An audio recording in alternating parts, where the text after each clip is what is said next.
নমস্কার। যুক্তি তর্ক সঙ্গে অর্কই আপনাদের স্বাগত। আপনাদের সঙ্গে আমি অর্কপ্রভ সরকার। বাংলাদেশের ইউনূস সরকার ভারতের বিরুদ্ধে যুদ্ধ জিগির তুলেছে এবং সেই জন্যই আপনারা দেখবেন যে ভারত বাংলাদেশ সীমান্তে সর্ষে ক্ষেতের মধ্যে বিজিবি বাংকার তৈরি করছে। ভারত আমাদের সীমানায় ভারত বাংলাদেশ সীমানায় আমাদের এলাকার মধ্যে কাঁটাতারের বেড়া দিচ্ছে, কারণ অনেকটা জায়গায় এখনো কাঁটাতারের বেড়া নেই, সীমানা অরক্ষিত, সেই জন্য বাংলাদেশ থেকে চোরাচালান হয়। সেই চোরাচালান বন্ধ করবার জন্য বিএসএফ উদ্যোগ নিচ্ছে, গ্রামবাসীদের সহায়তায়, সিপিডব্লিউডির সহায়তায় তারা কাঁটাতারের বেড়া দিচ্ছে।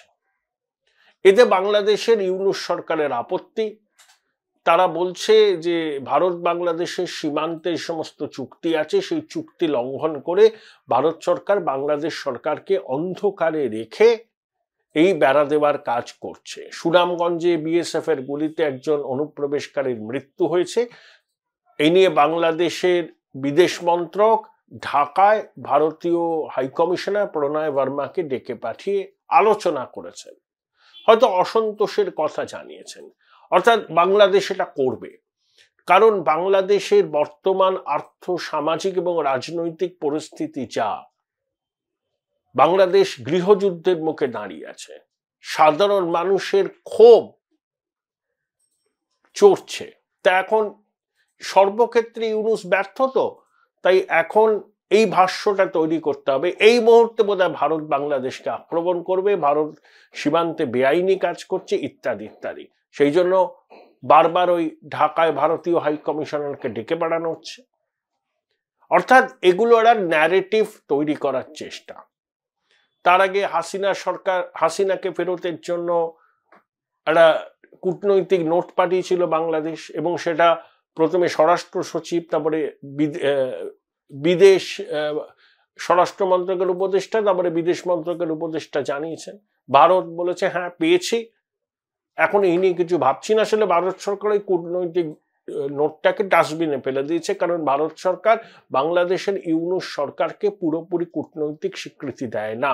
তাদের মনে দাবি এই অন্তর্বর্তী সরকার অসাংবিধানিক এবং জনগণের ভোটে নির্বাচিত নয়, জনাদেশ নেই। তাহলে একটা ইন্টারিম অ্যারেঞ্জমেন্ট যেটা, সেটা কখনো একটা নির্বাচিত সরকারকে কূটনৈতিক নোট পাঠাতে পারে না। এটা ভারত সরকারের আনুষ্ঠানিক অবস্থান। এবং ইউনূস যখন বিক্রম মিশ্রি গিয়েছিলেন তখন বলেছিলেন যে শেখ হাসিনা দিল্লি থেকে বসে বিবৃতি দিচ্ছেন, যেটা অন্তর্বর্তী সরকার ভালোভাবে নিচ্ছে না। কিন্তু ইউনূসের সেই আপত্তি উড়িয়ে দিয়ে শেখ হাসিনা ভার্চুয়াল মিটিং করছেন, টেলিফোনে কথা বলছেন। 19শে জানুয়ারি এবার বাংলাদেশে আওয়ামী লীগের কর্মী সমর্থক দেশবাসীকে তিনি ভার্চুয়াল মাধ্যমে সম্বোধিত করবেন। অর্থাৎ ইউনূসের কোনো দাবি ভারত সরকার মানছে না, কোনো দাবি মানছে না। উল্টে পাকিস্তানের সঙ্গে তারা সম্পর্ক ঘনিষ্ঠ করতে চাইছে। সেই জন্য পাকিস্তানের বিদেশমন্ত্রী আসছেন, ইশাকদার, অনেকদিন পর হারিয়ে যাওয়া ভাইয়ের খোঁজে তিনি বাংলাদেশে আসছেন। সবকিছু ঠিক থাকলে, ইউনূস ক্ষমতায় থাকলে, that seems to be remote, April মাসে তিনি পাকিস্তান সফরও করতে পারেন। তাহলে ভারত সরকার পরিষ্কার করে বলে দিয়েছে, যতই ইউনূসের সরকার সীমান্তে, আমাদের সীমান্তে কাঁটাতার দেওয়ার ক্ষেত্রে আপত্তি তুলুক না কেন, বিএসএফ এই কাজটা করবে।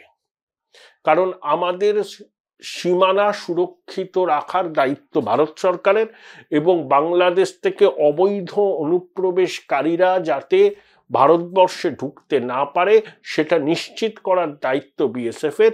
তাই যে যে জায়গায় কাঁটাতারের বেড়া দেয়া হয়নি সেই সমস্ত জায়গায় যুদ্ধকালীন তৎপরতায় কাঁটাতারের বেড়া দেয়া হচ্ছে। এবং বাংলাদেশ কি বলল না বলল সেগুলোকে গুরুত্ব দেওয়ার কোনো দরকার আছে বলে ভারত সরকার মনে করে না। কারণ ভারত সরকার কোনো আন্তর্জাতিক চুক্তি বা দ্বিপাক্ষিক চুক্তি লঙ্ঘন করে তাদের নিজেদের সীমানায় কাঁটাতারের বেড়া দিচ্ছে না। ভারত সরকারের অবস্থান খুব স্পষ্ট। তবে একটা খবর হয়েছে যে ধর্মীয় সংখ্যালঘুদের উপর যে অত্যাচার হয়েছে ধর্মীয় কারণে সেটা ইউনূস সরকার মেনে নিয়েছে এবং যাদের উপর অত্যাচার হয়েছে তাদেরকে নাকি তারা ক্ষতিপূরণ দেবে। একটা বিশেষ হেল্পলাইন নাম্বার চালু হয়েছে যাতে ধর্মীয় সংখ্যালঘুরা আক্রান্ত হলে সেই হেল্পলাইন নাম্বারে ফোন করলে সদর থেকে পুলিশকে ইনস্ট্রাকশন দেওয়া হবে যত দ্রুত সম্ভব ঘটনাস্থলে যাওয়া। শুধু ইউনূস সরকারের বিলম্বিত বোধতা এবং আরো অনেক অপরাধ তারা স্বীকার করতে বাধ্য হবে।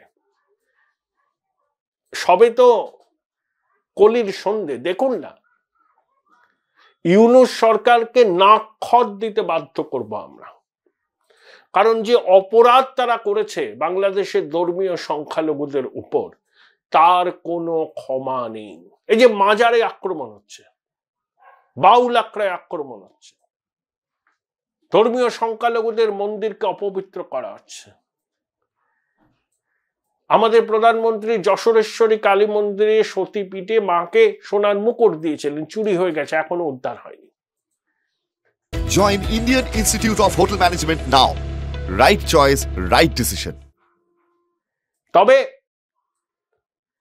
আন্তর্জাতিক চাপ, ভারতের চাপ, ট্রাম্প ক্ষমতায় আসছেন, হাতে গোনা করা দিন বাকি, তার প্রশাসনে অনেক ভারত বন্ধু রাডিকাল ইসলামের বিরোধী, আর শুধু ইউনূসের সঙ্গে ট্রাম্পের কি সম্পর্ক আমরা জানি।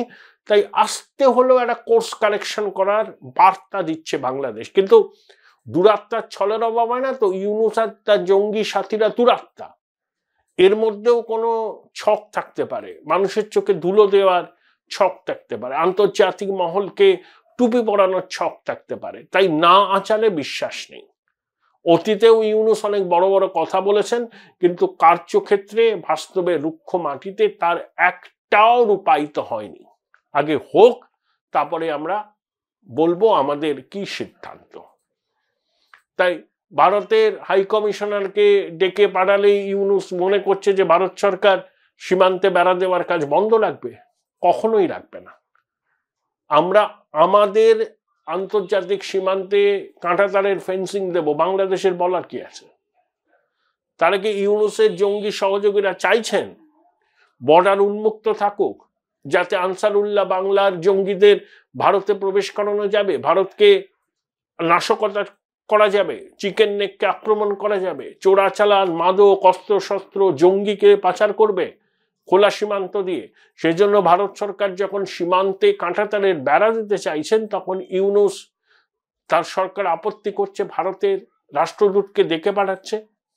তা আমরা কি পারি না বাংলাদেশের রাষ্ট্রদূতকে ডেকে পাঠাতে, আমাদের আপত্তি জানাতে? আমাদের বিদেশ সচিব গিয়েছিলেন, আমাদের বক্তব্য জানিয়ে এসছেন, সেখান থেকে এক চুলো নরণচরণ হয়নি আমাদের অবস্থান। এই যে বিদেশ মন্ত্রী এস জয়শঙ্কর যাচ্ছেন আমেরিকায় ডোনাল্ড ট্রাম্পের শপথ গ্রহণ অনুষ্ঠানে, চীনের বিদেশ মন্ত্রী যাবেন, ইটালির প্রধানমন্ত্রী যাবেন, আরো কিছু ফার রাইট রাজনৈতিক নেতা যাবেন। তারা যে সবাই রাষ্ট্রপ্রধান বা তা কিছু নয়। জয়শঙ্কর নরেন্দ্র মোদী প্রতিনিধিত্ব করছেন এবং ডোনাল্ড ট্রাম্পের শপথ গ্রহণ অনুষ্ঠানে বিদেশ মন্ত্রীর যাওয়া ভীষণ রকমভাবে তাৎপর্যপূর্ণ। অতীতে আমেরিকার প্রেসিডেন্টের শপথ অনুষ্ঠানে কোনো রাষ্ট্রপ্রধান বা রাষ্ট্রপ্রধানের প্রতিনিধিত্বকারী সর্বোচ্চ পর্যায়ের কোনো মন্ত্রী যায়নি। যেটা হতো সেটা হচ্ছে আমেরিকায় বিভিন্ন দেশের যে দূতাবাস আছে সেখানকার রাষ্ট্রদূত এবং তার স্ত্রীকে আমন্ত্রণ জানানো তো হোয়াইট হাউসে। কিন্তু এবার সম্পূর্ণ অন্য। এবার ট্রাম্প রাষ্ট্রপ্রধানদের আমন্ত্রণ জানিয়েছে, মোদিজির হয়ে আমন্ত্রণ রক্ষা করবেন জয়শঙ্কর। তাহলে ভারত আমেরিকার স্ট্র্যাটেজিক সম্পর্ক অন্য লেভেলে উত্তীর্ণ হয়েছে, অন্য লেভেলে। এবং ভারতীয় উপমহাদেশে আমেরিকার কূটনৈতিক অবস্থান কি হবে সেটা ভারতের সঙ্গে আলোচনা না করে ট্রাম্প কিন্তু ঠিক করবেন না।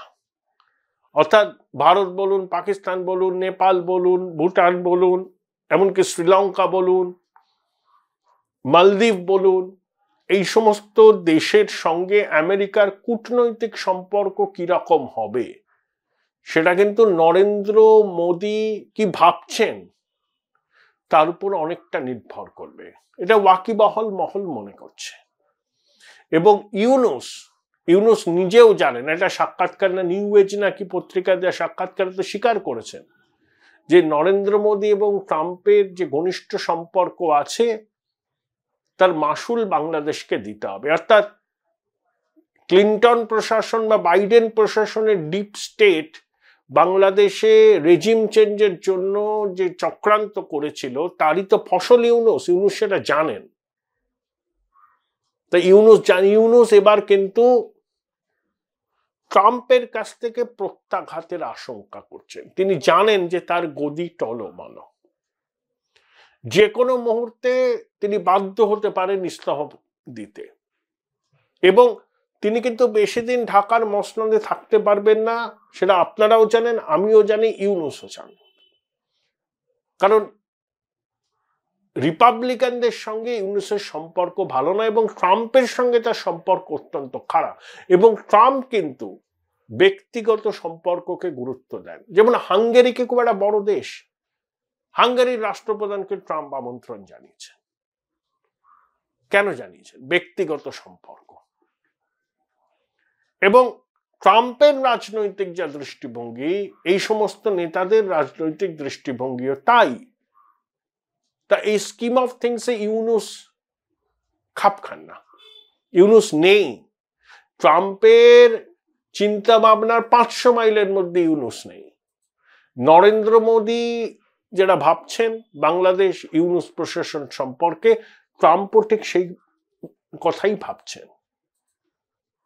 কোনো সামান্য কিছু বাস্তবের মাটিতে দাঁড়িয়ে এদিক ওদিক হলেও মোটের উপর আমেরিকার এই ভারতীয় উপমহাদেশের বিদেশ নীতি নির্ধারণ হবে নরেন্দ্র মোদীর মনোভাব কি সেটা বুঝে। তাই যতই চমকাক ইউনুস আর তার জঙ্গি সরকাররা, ওদের থোঁতামুখ ভোঁতা করে দেবে ভারত। যতই আমাদের রাষ্ট্রদূতকে তলব করুক, আপত্তি জানাক, কাঁটাতারের বেড়া কেন হচ্ছে সীমান্তে, আবার দর্থহীন ভাষায় জানাই যে আমাদের সীমান্তে আমরা কাঁটাতারের বেড়া দেব, যাতে বাংলাদেশ থেকে জঙ্গিরা ভারতে ঢুকে নাশকতা করতে না পারে। 140 কোটি ভারতবাসী নিরাপত্তার জন্য এই কাজ ভারত সরকার নিয়েছে, দেশবাসী সমর্থন করছে এবং আগামী দিনে খুব দ্রুততার সাথে যেখানে যেখানে এখনো সীমানায় কাঁটাতারের বেড়া দেওয়া যায়নি সেখানে কাঁটাতারের বেড়া দেওয়ার কাজ সম্পন্ন হবে।